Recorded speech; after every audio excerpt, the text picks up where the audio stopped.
Hello everybody, welcome back to the channel. My name is Josh and I sell used stuff on eBay. Today we are talking about year of end tax deductions, purchases you can make at the end of the year that you can use to save a little bit of money on your taxes.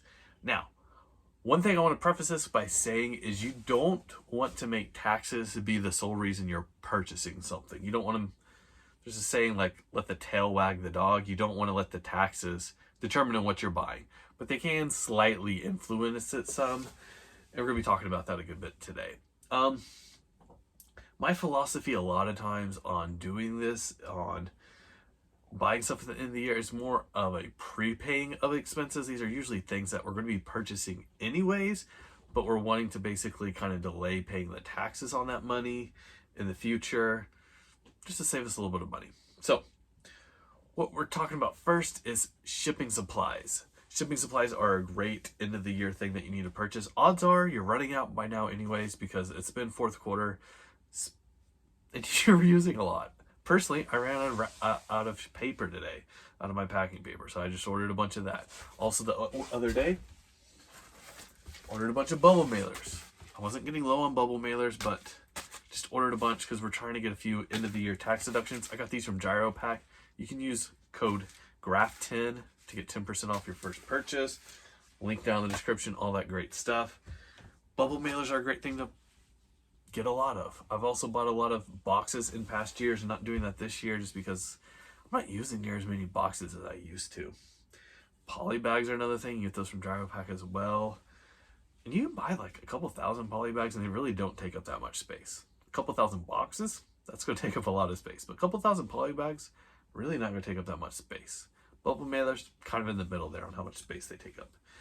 But those are a great thing to kind of get the end of the year.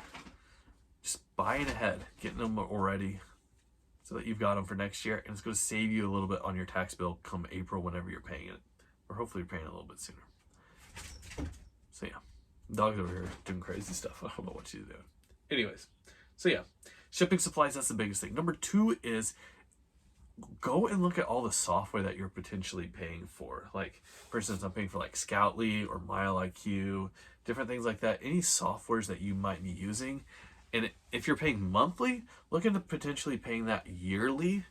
And that can really be a big deduction that you can make in December, a big purchase, so that you can go ahead and write that off for the whole next year. Go ahead and get that yearly payment made. Also, by paying it yearly, you're going to save a little bit of money. So it's going to be a great thing to do anyways.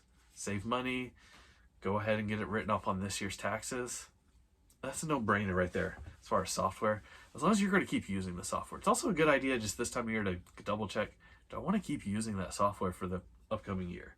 Scoutly, MileIQ, those are the only two that I'm really paying for right now. Definitely go to, oh yeah, Vindu. I'm using Vindu now. I should look, see if they have a yearly thing. Actually, not yet, because I just started using Vindu.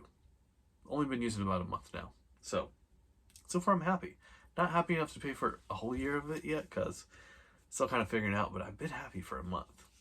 So yeah, probably next December, if I'm still liking it, go to look to see, can we pay a whole year of this?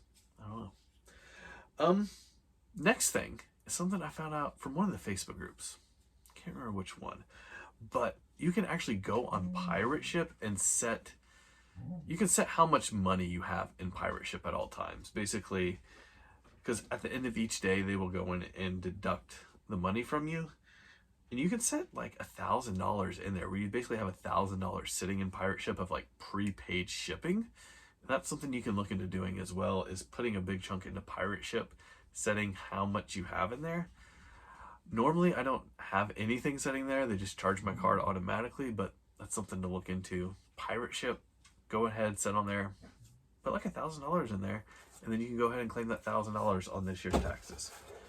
Also, just so everybody knows, I'm not a tax professional. This is just what I do. Things I've done in the past or things I might consider doing. If you need tax advice, go see a CPA. Don't take advice from some guy on YouTube. These are things I'm doing. I'm going to let the dog out because I think she wants outside. Let's go do that. All right, Harmony. You want to go outside?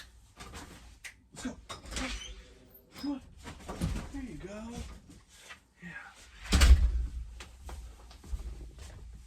All right, I'm back. So yeah, shipping supplies. Number 2 was software. 3, Pirate Ship. Kind of an interesting one there. I hadn't thought of that before, but I like it. Um, Next thing is look for any purchases that you need to be making that are going to increase your efficiency. Is your computer getting really slow and it's causing you lots of problems? Do you need a new storage system for the way you're storing things? Do you need a new photo system? We're going to be looking for things that upgrades we're going to be making in the next year. Can we go ahead and purchase things for those upgrades next year?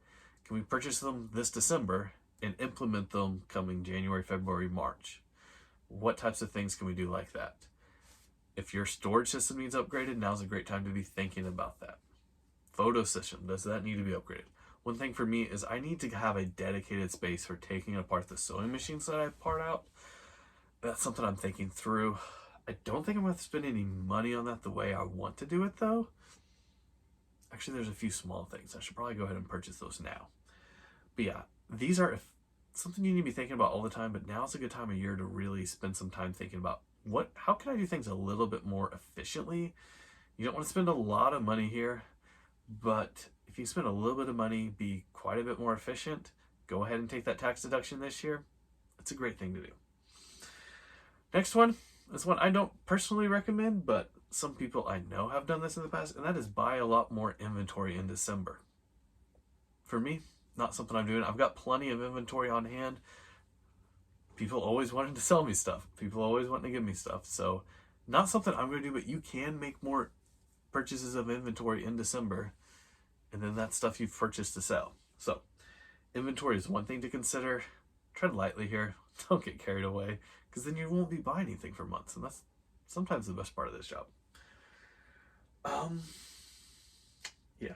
And the last thing is any large purchases.